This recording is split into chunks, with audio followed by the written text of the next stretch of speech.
Dean's Hour, Bible Theology Live, Episode 9, The Sinai Covenant.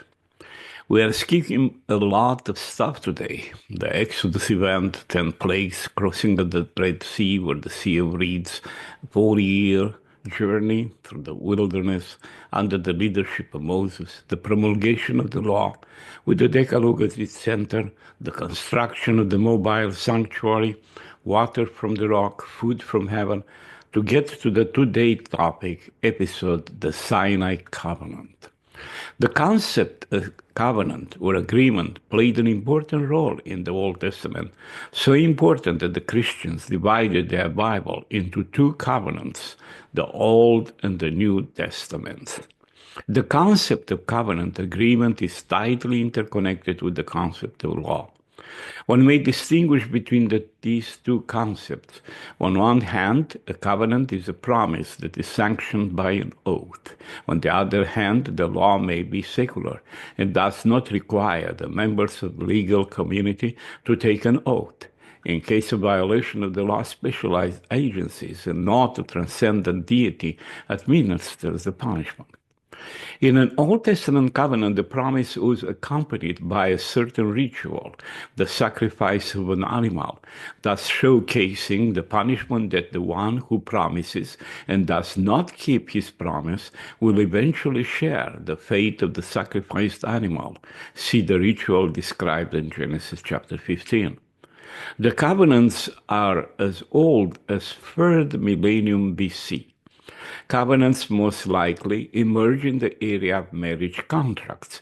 The marriage formula uttered by the husband was similar to the promise of the deity. Quote, I will provide you for you, my wife, food, drinks, clothing, and a shelter, end quote. Something similar can be found in Hosea chapter 2 with reference to God's eternal betrothal or engagement with Israel. Another source of inspiration for the Old Testament covenants, at the level of form at least, is the political realm, so-called suzerain alliances between a suzerain king and a vassal king. For instance, the 18th century Mari archives yielded many suzerain vassal alliances or covenants. So if the Sinai covenant or other Old Testament covenants are modeled on this political suzerain treaty model, then God is the suzerain king and his people Israel is the vassal king. Late Bronze development. At the beginning of the Late Bronze period, around 1500 BC, we notice a development in terms of form and content of political treaties, as attested by the Hittite treaties in Asia Minor. Suzerain treaties from now on, the treaties put a special accent on self-interest of the vassal king and not exclusively on the brutal military force of the suzerain king. A sort of reciprocity started to characterize the political treaties.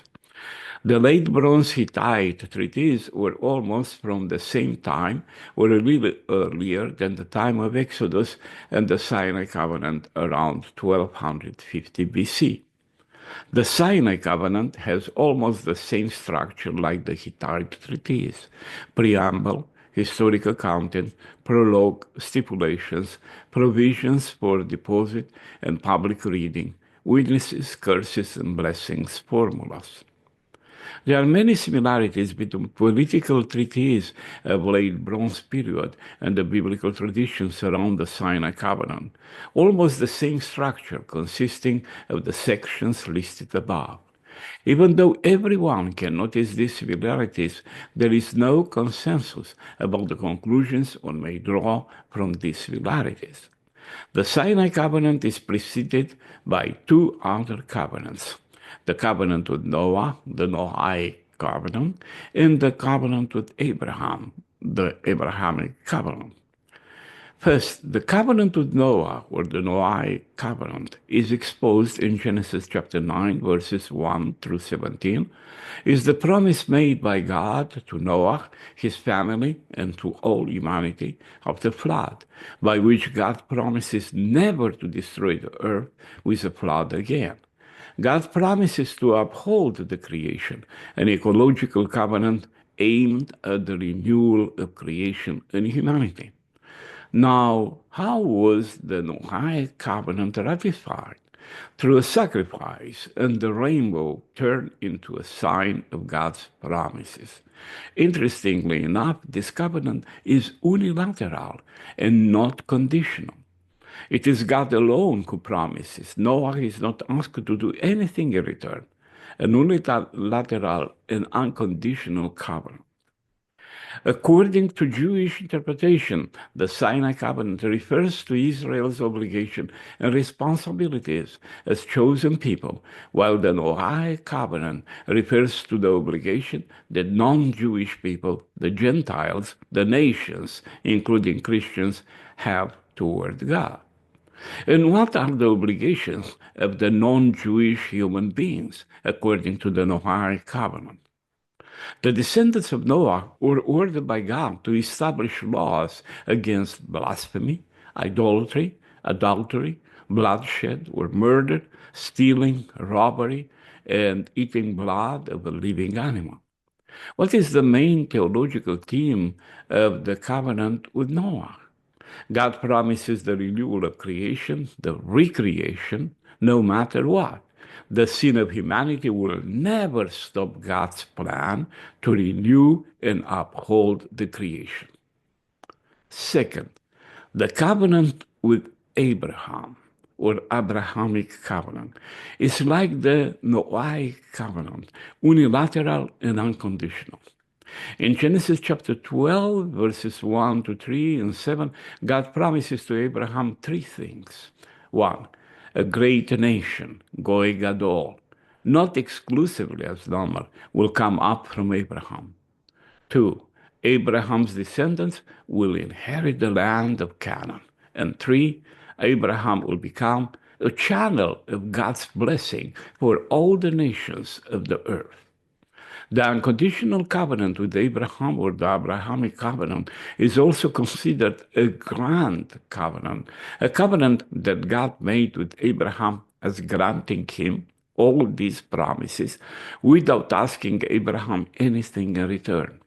A grand covenant, a free-willing covenant, as a gift. The Abrahamic covenant was ratified through a sacrifice. Please read Genesis chapter 15. And circumcision was a sign of this covenant. Please read chapter 17 of Genesis. And now, the Sinai covenant. Until the centralization of political power happened around 1000 BC with King David, who united all 12 tribes of Israel under a single capital, Jerusalem, a former Canaanite fortress that David came to conquer, the only unifying instrument in holding the Israelite tribes together as a confederation was the Sinai covenant between Yahweh, the God who revealed his name to Moses, and Israel as a tribal confederation, covenant which was made around 1250 BC at Mount Sinai. The Ten Commandments given by God to Moses on Mount Sinai, to define them in Exodus chapter 20, contains all the pertinent parts found in a military treaty of the late Bronze period, such as preamble, historical context, I am the Lord your God who brought you out of the land of Egypt, out of the house of slavery. You shall have no other gods besides me. End quote. Exodus chapter 20, verses 2 and 3. God here plays the role of the suzerain king who introduces himself, the preamble, with a concrete historical context, Israel's liberation from the Egypt slavery, and then comes to the stipulations, quote, you shall have no other gods besides me, end quote.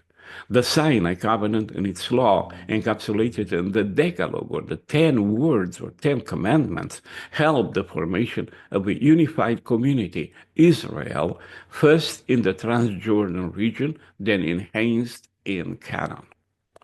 The Sinai covenant influenced the whole theology of the Old Testament in its main themes: God, kingdom of God, sin, divine anger and forgiveness, grace and the ethical norms at the center of religious phenomenon as a sign of genuine obedience to the divine, while the other nations were centered on rituals and sacrifices. So, what happened exactly at Mount Sinai around the year 1250 BC? Even though the true location of Mount Sinai is still debated among modern scholars between Sinai Peninsula and Saudi Arabia, the old region of Midian, the majority and the traditional view is that Mount Sinai location is in the peninsula of Sinai, where the Byzantine emperor Justinian in 530 AD built the monastery St. Catherine, which today belongs canonically to the Greek Orthodox Patriarchate of Jerusalem. Its first abbot was St. John Climacus, known also as like John of the Ladder or John Scholasticus. The monastery was built close to Mount Sinai and the place of the burning bush that Moses stopped by while tending the flock of his father-in-law Jethro in Exodus chapter 3. According to Exodus chapter 3, the place of the burning bush was situated close to a mountain called the Mountain of God. Watch the episode on Moses. This mountain of God is Sinai Mountain. Why such a shift in the mountain name from of God to Sinai? Mount Sinai is actually the poetic name of the mountain because the Hebrew word Sinai, another spelling found in the Bible will be Sener, means bush. So Sinai Mountain is the mountain of the bush, a name that the ancient Israelites gave to the mountain based on the encounter of Moses with God Yahweh at the place of the bush not far from the mountain of God, known also as the mountain of the bush, or in Hebrew, Sinai. So what happened at the mountain of the bush, or Sinai, after the liberation of Israel, or the Exodus event? Exodus chapters 19-24 forms a literary unity centered on theophany, covenant, and the laws of Sinai. The encounter with God at Sinai is for the Torah or Pentateuch the most important moment in Israel's historical relationship with God. Please read chapters 19 and 20 of the book of Exodus, the second of the 5 books of Moses. The theophany, or God's appearance, in Exodus chapter 19, verses 1 through 25. The arrival of Moses along with the people, realistically perhaps around 1,000 men, at the wilderness of Sinai, was seen as a fulfillment of God's promise to Moses in Exodus chapter 3:12, that he, Moses, will come later on the same place, the place of the bush, to worship Yahweh. Having redeemed his people from the Egyptian slavery, as promised in Exodus chapter 6, verse 7, God is now about to enter in a covenantal, personal relationship with his people. The Sinai covenant, or relationship, was perhaps modeled, or at least is similar to, a suzerainty treaty when a vassal king accepts the dominance of a suzerain king. The Sinai covenant goes beyond the 2 previous covenants mentioned in the Bible, namely the covenant with Noah in Genesis chapter 9 and the covenant with Abraham, Genesis 12, 15, and 17. With respect to the Sinai covenant, God imposes specific obligations. See, for instance, the Decalogue in Exodus chapter 20, and promises Israel a special relationship in exchange for observing the divine obligations or laws. A kind of reciprocity between obligations and promises. The terms of Sinai covenant formally made in Exodus chapter 24, 7 through 8, and the Decalogue, Exodus chapter 20, 2 through 14, and the Book of Covenant, Exodus chapter 20, verse 19 through 23, verse 33. In Exodus chapter 19:4, prior to getting to the center of the covenant terms, God reminds Israel, as in an ancient Near East suzerain kind of treaty, would be to a vassal king, reminding what he has done for Israel, redeeming the people from Egypt. Quote, "You have seen what I did to the Egyptians and how I bore you on eagle's wings and brought you to myself." End quote. Exodus chapter 94. The premise of the covenant is Israel's national experience of Yahweh as the liberating God. You have seen, namely, you have experienced. For centuries, the Jewish belief or faith or religion was based not on philosophical speculations, but rather on concrete historical facts or events. Judaism and Christianity are well rooted or anchored in history. God's interventions in history turns into a history of salvation or a sanctified time. In Exodus chapter 19:4, God compares himself with an eagle bringing Israel out of Egypt. As an eagle teaches its young to fly by catching them on its back when they are tired, in the same way God teaches Israel to become a grown-up people.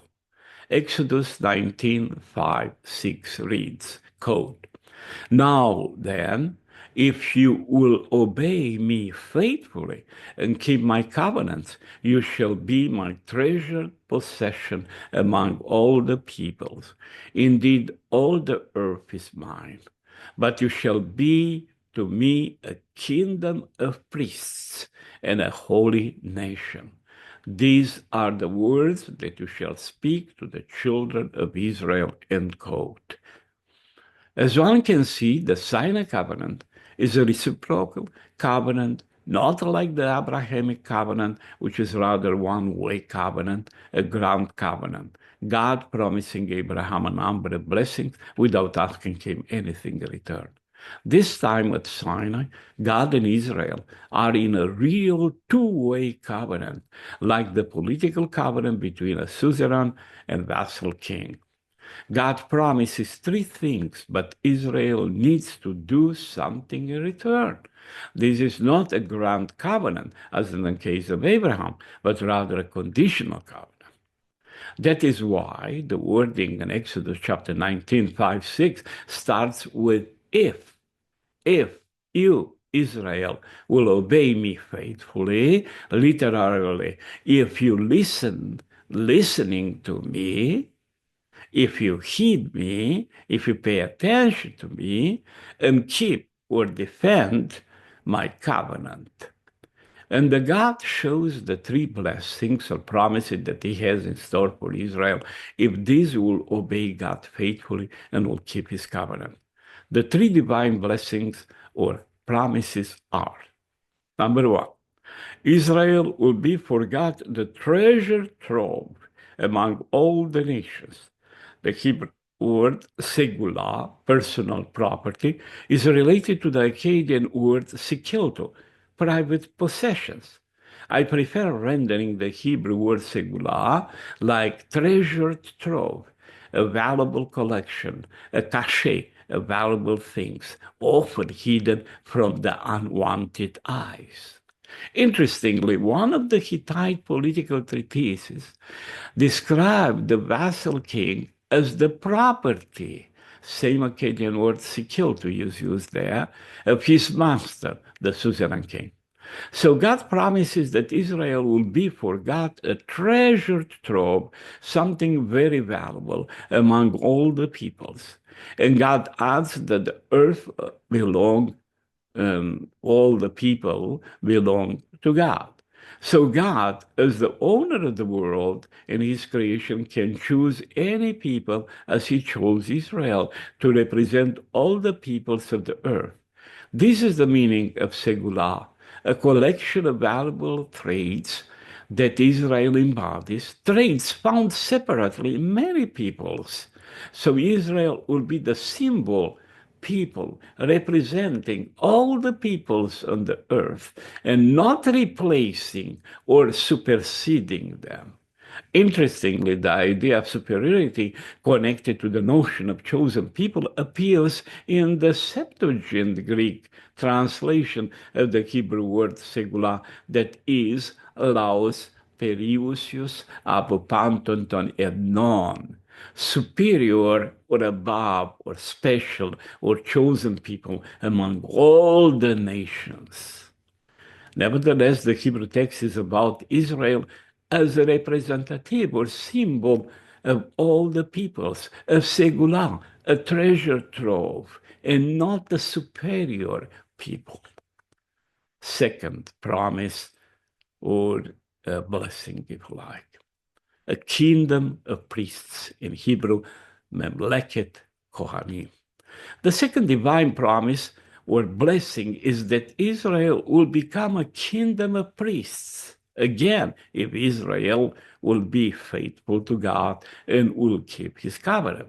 According to an old Jewish tradition, observing the moral obligations makes the regular Jewish believer a priest of sort in general, meaning of holy, set aside for the service of God. So priests from Levi tribe and regular believers all are priests set aside, individuals for the service of the Lord. The so-called general priesthood versus the ordained priesthood, that everyone baptized in Christ is a priest, a sort, a mediator, or a bridge between God, the Creator, and His creation, has its origin or roots in the Old Testament Sinai covenant. The third blessing or promise. The third divine promise and blessing, God promises Israel will be a holy nation for him, namely a nation goy set aside for a peculiar purpose, to abide by God's commandments and to spread the knowledge of God to everyone else, make someone holy, goy kadosh, a holy nation. But keep in mind Isaiah's prophecy. Isaiah lived in the 8th century before Christ, was a great prophet.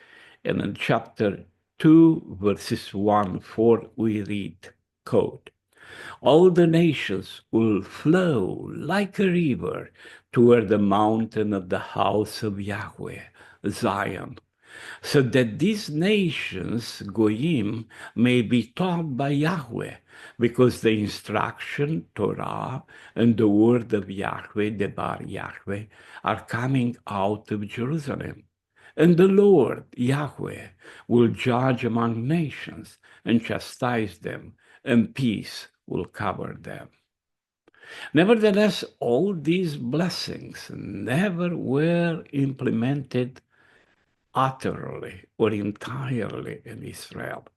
Through its corrupted kings, the shepherds of Israel supposed to be, Israel never obeyed faithfully the Lord or defended his covenant. So the nations never came to Jerusalem to embrace the Torah. For that reason, God sent his Son, Jesus Christ, to embody the notion of Israel and to do what Israel was unable to do it, faithfully to listen to Yahweh and to defend his covenant. So to become the new Israel, Jesus will make Isaiah's prophecies be fulfilled. And this happened when the Christian church was born in Jerusalem through Jesus' teaching, sacrifice, and resurrection. I'm not promoting here a supersessionist theology with the new Israel, Jesus, or Christianity replacing the old Israel. but rather I try to stay within the theological confines of the beautiful parable of the loving father and the two brothers, also known as the parable of the prodigal son. Instead of replacement theology, a theology of expansion, the older son, owning the household of the father in the parable, did not understand that through the return of his younger brother, he, the older son, representing in the parable the old Israel, was not replaced or superseded by the younger brother, but rather the household of the father expanded to embrace now the younger son, representing the wayward nations coming to embrace the Torah and the unique God through Jesus, the fatted calf sacrificed to make this real estate expansion a reality.